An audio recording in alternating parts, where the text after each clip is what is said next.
à tous, bienvenue sur Hieronymus Channel. Aujourd'hui, j'ai le plaisir de faire un unboxing spécial avec vous. Bon, vous avez vu la miniature, il n'y a pas trop de surprises là-dessus. Aujourd'hui, on va découvrir Lucas, le Giganotosaure. Je suis ravi de l'ouvrir avec vous, je ne l'ai pas encore découvert. Je vous avoue que c'était un petit bébé que j'avais hâte de découvrir. Bon, vous vous en doutez, la petite bande de couleurs, c'est parce qu'il y avait mon nom en grand dessus. On va garder un peu de suspense. Donc je vais procéder avec vous pour l'ouverture. C'est parti. Alors, ça faisait un mois que j'attendais avec impatience ce petit bébé. Alors, pour la petite histoire, je suis très fan de la gamme Papo, que je préfère largement à Slash, ce qu'on peut retrouver de plus fréquent en France, hein, bien sûr. J'ai une collection qui est relativement sympathique. Je n'ai pas toutes les figurines Papo. J'ai fait ma petite sélection. Je vous présenterai ça un peu plus tard. Bon, alors qu'est-ce que nous avons de beau là-dedans? Déjà, ça a l'air relativement bien. Ce qu'on peut dire avec PNSO, qui a fabriqué cette magnifique figurine, j'imagine, c'est qu'il y a un emballage quand même qui est très travaillé, bien protégé. On a le droit à toute notre panoplie de protection, le reçu, blablabla, et trêve de blabla, découvrons ensemble la beauté de cette boîte. Déjà, rien que la photo en elle-même, c'est une œuvre d'art, hein. Franchement, regardez-moi ça, une beauté. Ah, PNSO, Dinosaur Museum Katie, Lucas. Qu'est-ce qu'on a de beau? On a beaucoup d'anglais ou du chinois. Vous prenez ce que vous voulez. Moi, honnêtement, je ne vais prendre que l'anglais. Alors, ouvrons tout ça avec délicatesse. La boîte, si je peux la garder intacte, ça serait parfait. Alors,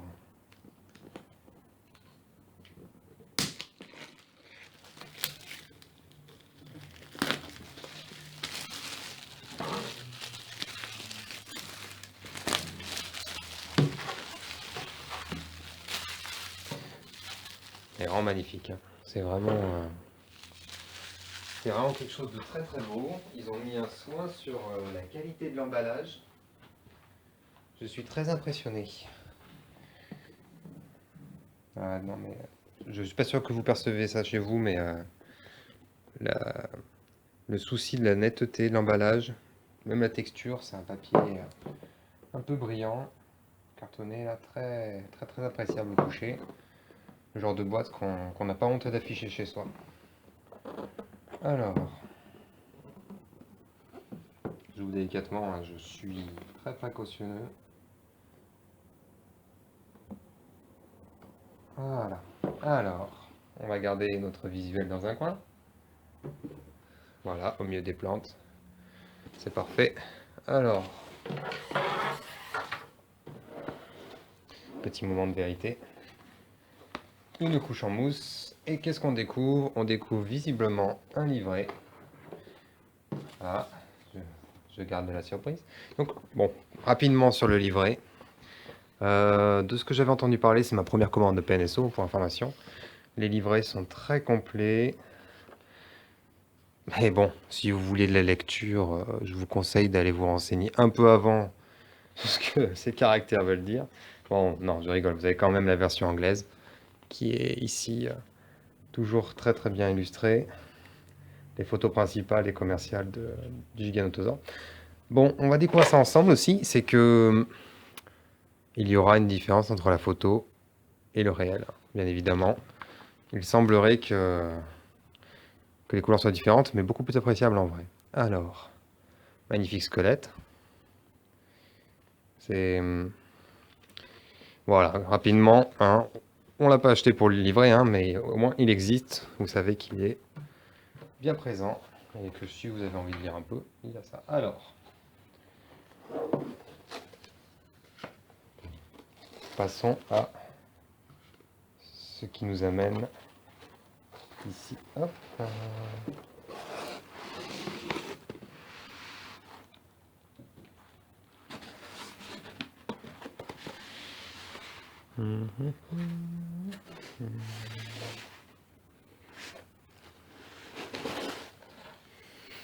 Voilà, un fantôme. Un fantôme, un fantôme. Attendons, je sors juste le socle. J'en appelle à votre patience. Voici le socle qui va l'accueillir. Magnifique socle. Les détails du sol sont vraiment incroyables, hein. C'est les os, les empreintes, la texture vraiment craquelée du sol. Ce sera du plus beaux effets. Et maintenant, le moment de vérité. Hello Lucas. Hello you. Regardez-moi ça. Regardez-moi cette merveilleuse créature.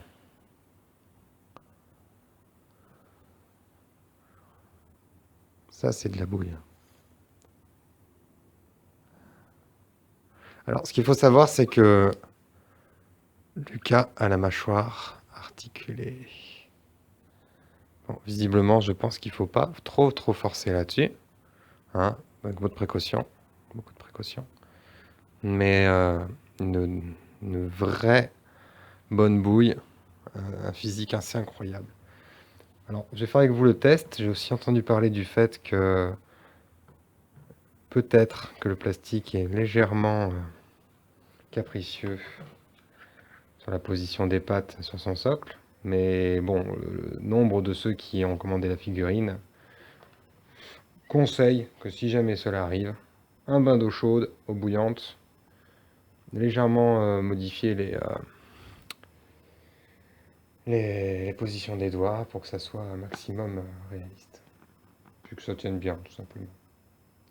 Voilà. Alors, pour moi, j'ai du mal juste déjà à l'enfoncer.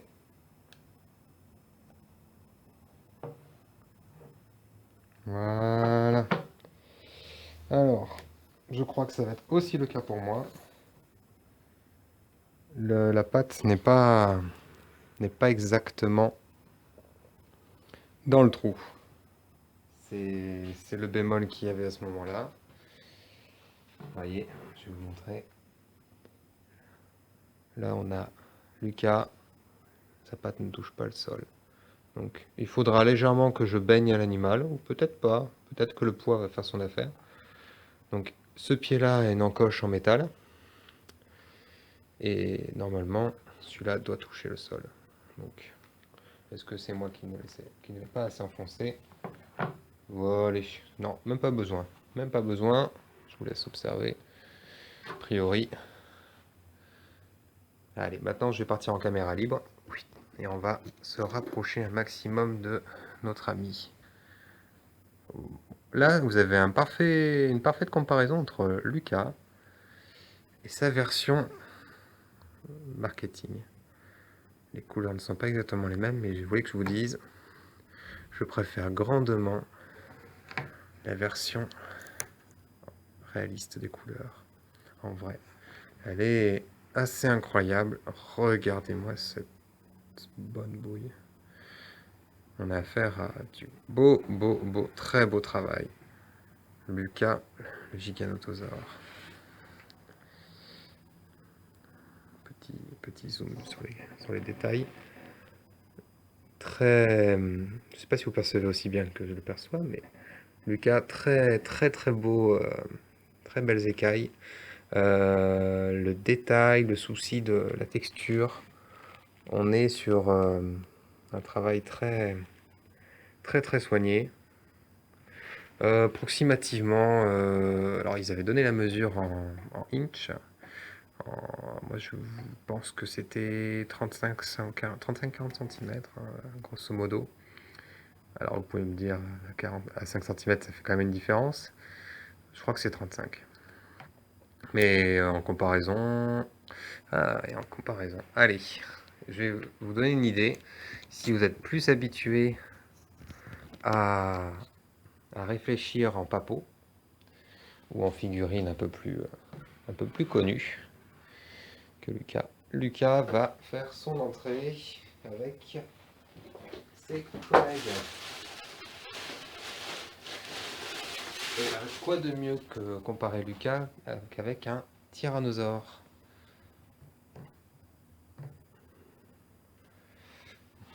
Alors voici le tyrannosaure marron de Papo. En termes de longueur, Lucas le dépasse assez aisément. On va repartir en kit main libre. Hop là. Voilà, donc nous sommes en vue aérienne. Lucas ici.